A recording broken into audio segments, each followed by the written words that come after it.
recycler et réutiliser davantage afin de réduire la consommation de matières premières. La Commission européenne propose de nouvelles règles pour réduire les déchets d'emballage. Elle fixe 2 objectifs pour 2030. Diminuer la quantité de ces restes de 5% par rapport à 2018.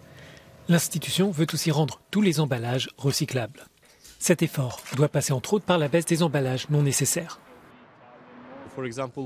Par exemple, lorsque vous commandez quelque chose sur des sites de commerce électronique, votre emballage ne devra pas avoir plus de 40% d'espace libre. C'est donc de cette manière que nous voulons lutter contre l'emballage inutile.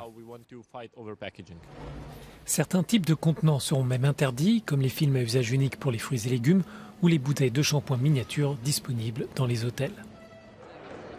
Cette annonce est saluée par les défenseurs de l'économie circulaire. Pour la première fois, nous avons des objectifs à la baisse sur différents types d'emballages. C'est très spécifique. Cela peut être le transport d'emballage, celui à la maison, les contenants de boissons, les bouteilles de vin. Toutes ces catégories d'emballage auront des objectifs de réutilisation. C'est du jamais vu dans le monde et cela inclut également la mise en place d'un programme de consigne que nous voyons bien sûr déjà dans toute l'Europe. Un taux obligatoire de contenu recyclé est également fixé pour les nouveaux emballages plastiques. Ces propositions sont jugées positives, y compris par le secteur du recyclage. Des pays membres, comme l'Italie, craignent tout de même que leurs entreprises soient affectées par les dispositions relatives à la réutilisation.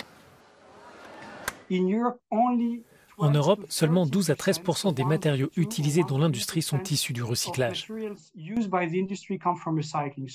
Donc, nous avons une très large marge ou une marge substantielle pour améliorer la circularité des matériaux utilisés par les industries en aval pour fabriquer les produits que les consommateurs utilisent tous les jours.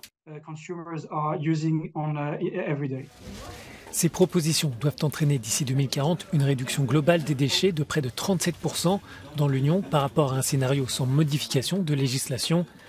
Les citoyens sont aussi appelés à s'impliquer.